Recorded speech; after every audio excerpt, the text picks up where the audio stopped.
Hello students. कल हम लोगों ने चार्जेस के बारे में बात किया था। अब हम इस टॉपिक में जो आगे बढ़ रहे हैं इलेक्ट्रोस्टैटिक्स में, आज हम लोग बात करेंगे कूलम्ब्स लॉ के बारे में। कूलम्ब्स लॉ, तो देखिए कूलम्ब्स लॉ क्या कहता है। सबसे पहले हम लोग यहाँ पे डेफिनेशन की बात करें। द कूलम्ब्स लॉ कहता है द फोर्स ऑफ अट्रैक्शन और repulsion between stationary point charges is directly proportional to product of magnitude of charges and inversely proportional to square of distance between charges। तो जैसा कि definition कहती है कि suppose करिए ये दो चार्ज है, दो पॉइंट चार्ज है आपका Q1 और Q2। अब ये पॉजिटिव भी हो सकते हैं, सेम लाइक चार्जेस भी हो सकते हैं, अनलाइक भी हो सकते हैं, और इनके बीच में डिस्टेंस है r, और ये पॉइंट चार्जेस हैं और स्टेशनरी हैं। तो according to this law the force of attraction और repulsion, I say force of attraction और रिपल्शन, ये इसके ऊपर डिपेंड करेगा कि लाइक चार्जेस है या अनलाइक चार्जेस हैं। तो जो फोर्स ऑफ अट्रैक्शन है रिपल्शन बिटवीन टू स्टेशनरी जो पॉइंट चार्जेस है वो डायरेक्टली प्रोपोर्शनल है इनके मैग्नीट्यूड के, और इन्वर्सली प्रोपोर्शनल है स्क्वायर जो इनके बीच में डिस्टेंस है। अब जब भी हम लोग प्रोपोर्शन साइन हटाते हैं तो एक कांस्टेंट लग जाता है, तो F equal to small k Q1 Q2 by R square. यहाँ पे जो ये k है ये आपका इलेक्ट्रोस्टैटिक फोर्स कांस्टेंट है, इलेक्ट्रोस्टैटिक फोर्स कांस्टेंट है, और जो इसकी वैल्यू होती है k की वैल्यू वो होती है 1/4 पाई एप्सिलॉन नॉट। ये एप्सिलॉन नॉट यहाँ पे आपका परमिटिविटी है। ये परमिटिविटी क्या चीज होती है इसके बारे में मैं आगे आपसे बात करूंगा। तो परमिटिविटी होती है जिसकी वैल्यू होती है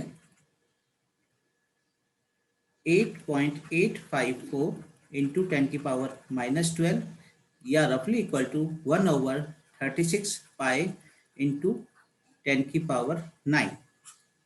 तो अगर हम यहाँ पे परमिटिविटी के की वैल्यू को, जो अभी हमने रखा के देखा था 1/4 पाई एप्सिलॉन नॉट, तो अगर हम एप्सिलॉन नॉट की वैल्यू यहाँ रख देते हैं तो ये हो जाएगा 4 पाई इंटू 1/36 पाई इंटू 10⁹।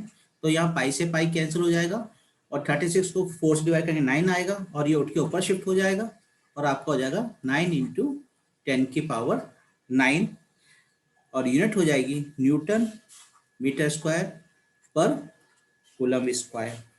ठीक है, ये समझ में आया। जो यहाँ पे जो के है ये आपका डिपेंड करता है nature of medium between two charges, एक तो इसके ऊपर डिपेंड करेगा और दूसरा डिपेंड करेगा सिस्टम ऑफ यूनिट चोजन। मतलब आपने इसको जो यूनिट यूज करी है वो सीजीएस में करी है या एसआई में यूज करी है, उसके ऊपर भी डिपेंड करता है। तो इन फ्री स्पेस या हम कहें इन वैक्यूम जो के की वैल्यू है वो हो गई 1/4 pi epsilon nought, that is equal to 9 into 10⁹ newton metre square पर कूलम स्क्वायर। ठीक है, तो आपका F जो हो गया वो क्या हो गया 1/4 pi epsilon nought Q1 Q2 by R square. अब ये यूनिट ऑफ जो यहाँ पे आप देख रहे हैं Q1 या Q2 है, ये क्या है आपके चार्ज है, और चार्ज की यूनिट हम लोग जानते हैं क्या होती है, कूलम होती है। ठीक है, चलिए आगे बढ़ते हैं।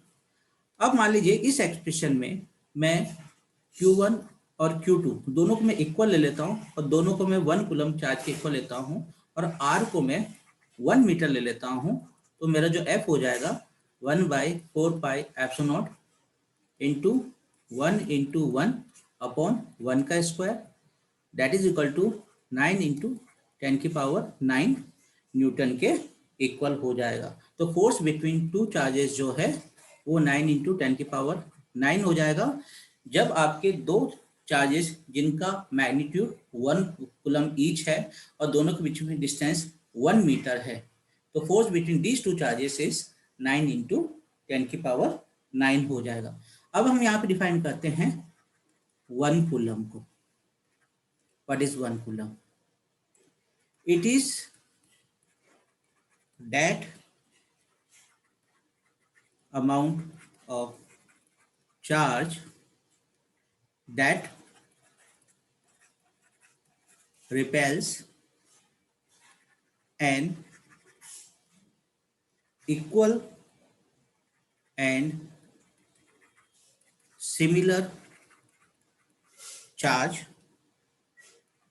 with force of 9 into 10⁹ Newton when placed in vacuum at a distance of 1 meter from it। मेरे ख्याल से डेफिनेशन समझ में आ गई होगी।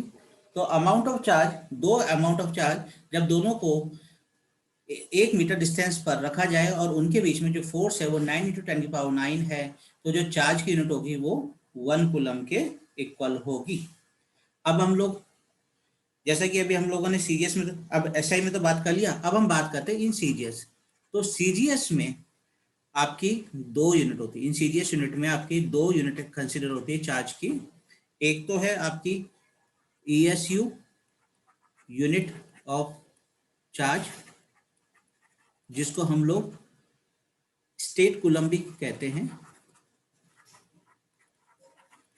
और दूसरी है इलेक्ट्रोमैग्नेटिक यूनिट यानी कि EMU यूनिट ऑफ चार्ज, जिसको हम लोग एफ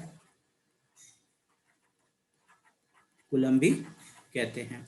अब मैं आपको यहाँ पर रिलेशन बताता हूँ सीजीएस और एसआई यूनिट में। तो जो जैसे अभी हम लोगों ने एसआई में कहा था कि 1 कूलम, जो 1 कूलम है वो आपका 3 इंटू 10⁹ स्टेट कूलम के इक्वल होता है, या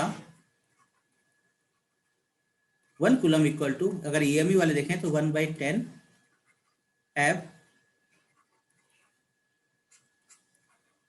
कूलम के इक्वल होता है। तो सीजीएस की जो 2 यूनिट है, ESU यूनिट ऑफ चार्ज जो आपकी स्टेट कूलम है, तो 1 coulomb equal to 3 into 10⁹ stat coulomb के इक्वल होता है, जबकि EMU के लिए जो एफ कूलम हमारी यूनिट है, तो 1 coulomb equal to 1/10 of F coulomb के इक्वल होता है। अच्छा जी, अब ये कूलम्स लॉ जो है, कूलम्स लॉ जिसके बारे में हम लोग बात कर रहे हैं, it is valid only for point charge. अगर हम सोचें कि कोई हैवी बॉडी ले लें तो उसके लिए ये कूलम्स लॉ एप्लीकेबल नहीं होगा। ये केवल आपका किसके लिए वैलिड होगा, सिर्फ आपके पॉइंट चार्जेस के लिए एप्लीकेबल होगा। अब हम आगे बात कर रहे हैं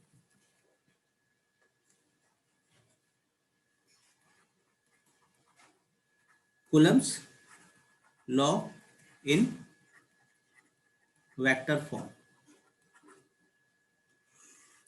अभी हमने क्या किया, ये 2 चार्जेस ले लिए, ये लाइन दोनों को ज्वाइन कर रही है।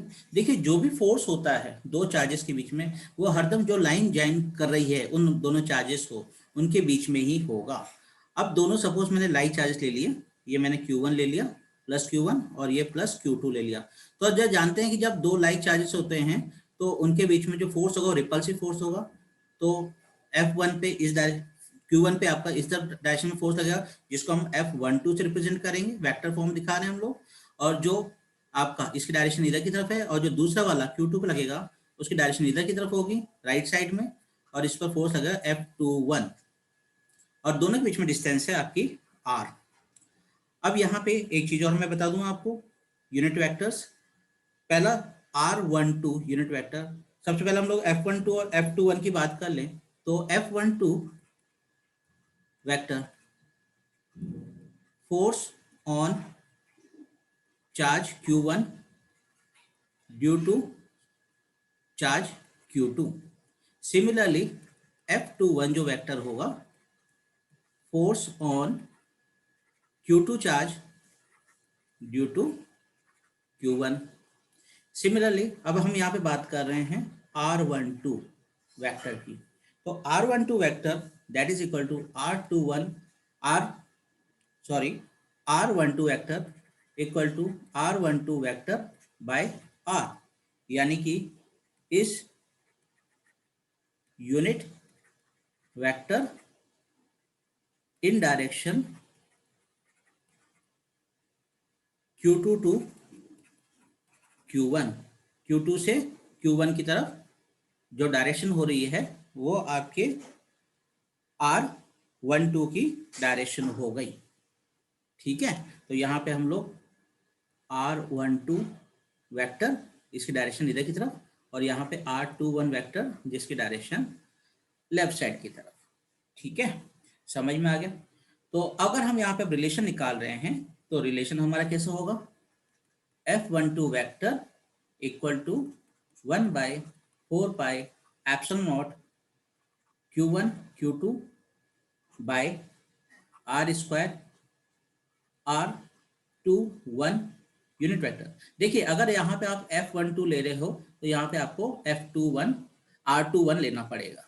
सिमिलरली अगर आपने F21 वेक्टर लिया तो 1/4 pi epsilon nought Q1 Q2 by R square into R12 vector आएगा। ये मेरी बात समझ में आई आप लोगों को? ठीक है, ये वाला तभी होगा जब आपका क्या, ये दोनों लाइक चार्जेस होंगे।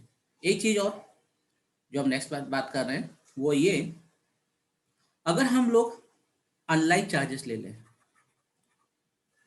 अनलाइक चार्जेस, तो अनलाइक चार्जेस के केस में आपका क्या होगा, वही दो चार्जेस हैं। सपोज ये प्लस Q1 है और ये माइनस Q1 है, Q2 है, और इसके बीच में डिस्टेंस है R। अब फोर्सेस की डायरेक्शन उल्टा हो जाएगी क्योंकि अब अट्रैक्टिव है। तो अब ये आपका F12 और ये आपका F21, और R12 और R21 की डायरेक्शन उसी तरह से, R12 यूनिट वेक्टर की डायरेक्शन इधर की तरफ और R21 यूनिट वेक्टर की डायरेक्शन इधर की तरफ। ये चीज हो गई। अच्छा, एक चीज और, जो डायरेक्शन होती है F12 की जो डायरेक्शन होगी वो अपोजिट टू माइनस F21 होगी। मतलब आपकी F12 और F21 की डायरेक्शन अपोजिट है, मैग्नीट्यूड दोनों का बराबर रहेगा। Magnitude of F12 equal to magnitude of F21 ही रहेगा, मगर डायरेक्शन अपोजिट है, इसलिए हम लोग क्या कहेंगे, F12 equal to minus of F21। Similarly R12 unit vector equal to minus R21 unit vector के इक्वल होगा। अब हम लिमिटेशन की बात कर लेते हैं, लिमिटेशन ऑफ कूलम्ब्स लॉ। तो यहाँ पे कोई ज़्यादा खास तो लिमिटेशन नहीं है, मगर फिर भी दो बात जो खास है वो ये कि सबसे पहली चीज कि the electric charges must be at rest, और सेकेंड थिंग, इलेक्ट्रिक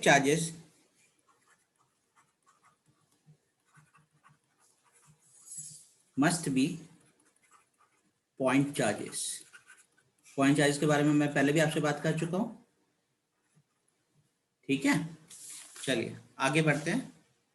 अब आगे आपका है dielectric constant. Dielectric constant, या इसे हम लोग रिलेटिव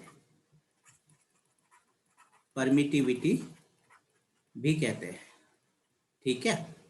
अब ये चीज होती क्या है, सबसे पहले हम लोग यहाँ बात करें, जैसे मैंने आपसे थोड़ी देर पहले कहा था कि मैं परमिटिविटी की डेफिनेशन बताऊंगा, तो अब मैं पहले आपको परमिटिविटी की डेफिनेशन बताता हूँ कि ये परमिटिविटी क्या चीज होती है।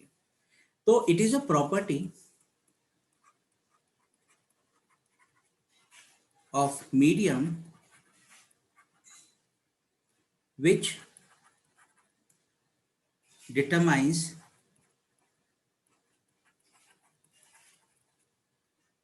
electric force between two charges situated in that medium. तो ये प्रॉपर्टी ऑफ मीडियम है जिसमें दो चार्जेस, जो फोर्स हम निकाले दो चार्जेस के बीच में, उनको सिचुएट किया गया। यानी कि एयर में रखा तो वहां परमिटिविटी अलग होगी, वाटर में रखा है तो अलग होगी परमिटिविटी, किसी और दूसरे मीडियम में दो चार्जेस का रखा है तो उनकी परमिटिविटी अलग होगी। अब सपोज हमने यहाँ पे दो चार्जेस को वैक्यूम में रखा, तो एफ वैक्यूम होगा 1/4πε0 Q1 Q2 by R square. इसको मैं अभी इक्वेशन नंबर 1 दे देता हूँ।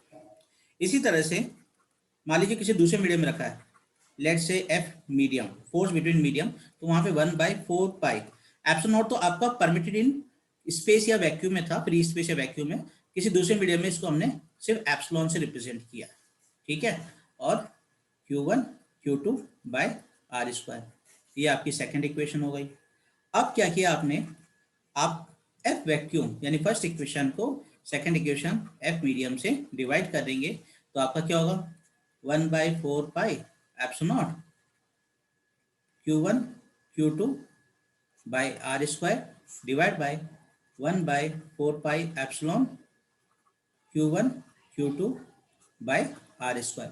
तो यहाँ पे 1/4π ऊपर नीचे कट जाएगा, Q1 Q2 भी ऊपर नीचे कट जाएंगे, आर स्क्वायर भी ऊपर नीचे कट जाएगा, सिर्फ आपका एप्सिलॉन नॉट और एप्सिलॉन बचेगा। एप्सिलॉन होकर ऊपर शिफ्ट हो जाएगा और एप्सिलॉन नॉट आपका नीचे आ जाएगा। अब ये जो आया है इसको हम एक नया रिलेशन का साइन दे रहे हैं, जिसको हम लोग एप्सिलॉन आर से या इसको कैपिटल के से हम लोग रिप्रेजेंट करेंगे। ये जो एप्सिलॉन आर है इसको हम लोग कहेंगे रिलेटिव परमिटिविटी या डाइलेक्ट्रिक कांस्टेंट। अब रिलेटिव परमिटिविटी या डाइलेक्ट्रिक कांस्टेंट क्या है, अभी जैसा कि हमने देखा, जो ये के या एप्सिलॉन आर है वो किसके इक्वल है, एप्सिलॉन ओवर एप्सिलॉन नॉट के, या F vacuum by F medium. तो अगर हम इसको डिफाइन करें तो हम क्या कहेंगे, it is ratio of force between two charges placed at some distance apart in free space to force between same two charges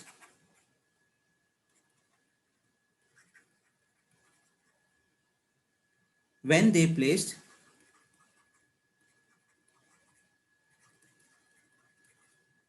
in same distance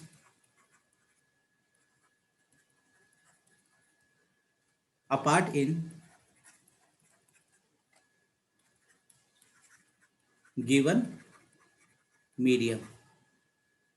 और अगर हम यहाँ से इनका रिलेशन और निकालना चाहें तो एफ मीडियम हम लोग लिखेंगे F vacuum by dielectric constant के।